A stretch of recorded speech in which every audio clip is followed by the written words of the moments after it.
Hi everybody, Allison Cope here for Scrap and Stamp. Today we're going to be using the Sizzix Thin-lit Colorize Myron die, our cute little toad and toadstools. And there he is, all cute and chubby.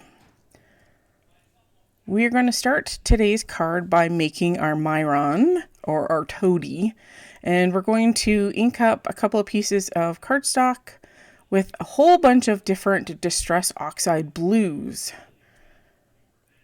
And I'm making my own cardstock. That way I know exactly what I've used. And I don't have a lot of colored cardstock, so this is a great way to use up your inks too. So like I said, lots and lots of blues today.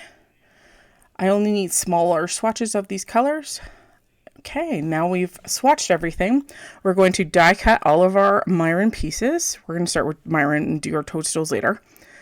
And so I have 6 pieces, and I started by gluing my base and my first layer. We're going to take a detailed brush here.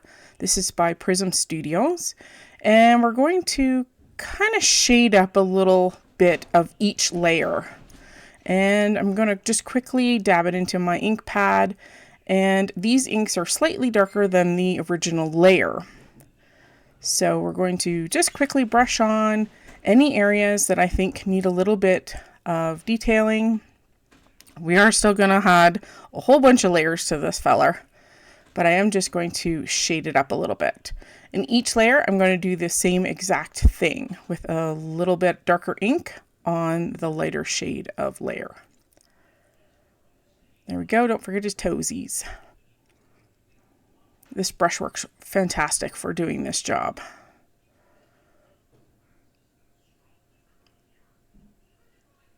There we go. We're almost done. Just underneath his chinny chin chin.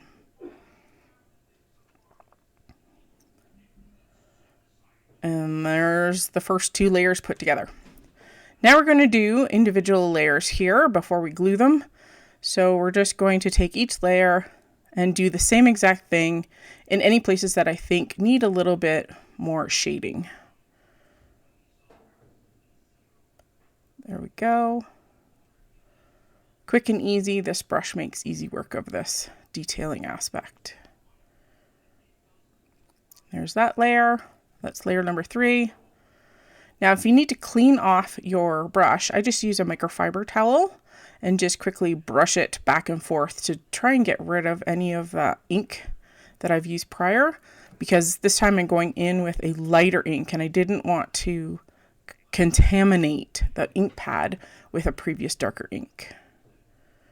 We're adding a little bit of this Salvage Patina on top of our layer number 4.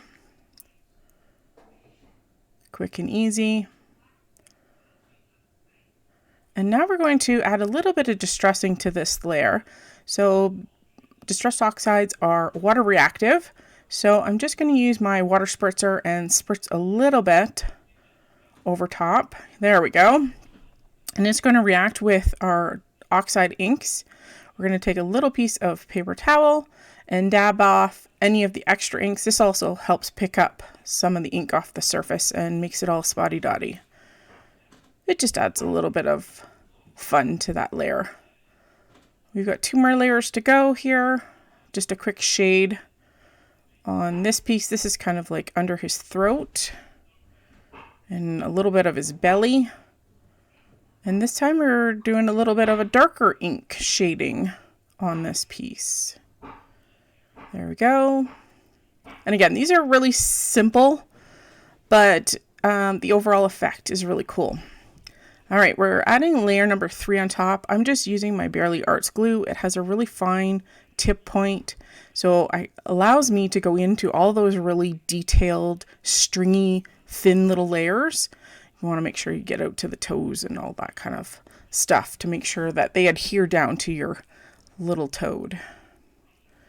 All right, quick glue here. We're going to speed this up and we're going to lay it on. And there's layer number 3 on Myron. And we're going to skip to the end here. This is our final layer going on our little toad here. This kind of just adds a little bit of the shading aspects underneath his chin and on his belly. And the nice thing with wet adhesive is that you can slide things to put them in the exact spot they need to be. The nice thing about the dies is that they actually leave you etched lines when you cut out your pieces to show you how to put things together. All right, let's assemble his eyeballs. I've already die cut these out of the same dyed cardstock that we made earlier. We're just going to put the whites over top of the blue backers, and then we're going to put the pupils in the center. Just a tiny little bit of glue. These are tiny pieces, absolutely. So just assembling both eyeballs.